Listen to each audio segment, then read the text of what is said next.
പ്രാർത്ഥിക്കാത്തൊരു കുടുംബത്തിന് ദൈവാനുഭവമില്ല.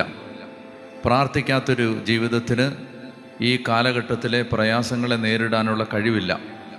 അപ്പോൾ അതുകൊണ്ട് വളരെ പ്രധാനപ്പെട്ടൊരു കാര്യമാണ്. ഒത്തിരി മക്കൾ പ്രയാസത്തിലാണ്, അഗാധമായ പ്രയാസങ്ങളുടെ നടുവിലാണ് മനുഷ്യർ ജീവിക്കുന്നതെന്ന് നമുക്ക് മനസ്സിലാക്കി തരുന്നുണ്ട്.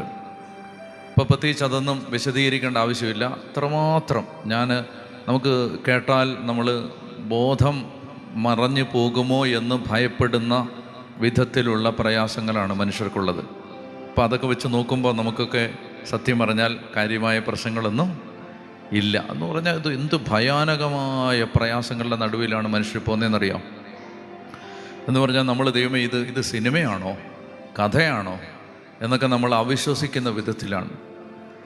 എനിക്ക് പലരും എല്ലാവരുടെയും സ്വകാര്യത ആയതുകൊണ്ട് ഇതുപോലെ മൈക്കിലൂടെ ഒന്നും പറയാൻ അത് നല്ലതല്ലല്ലോ എന്നോർത്ത്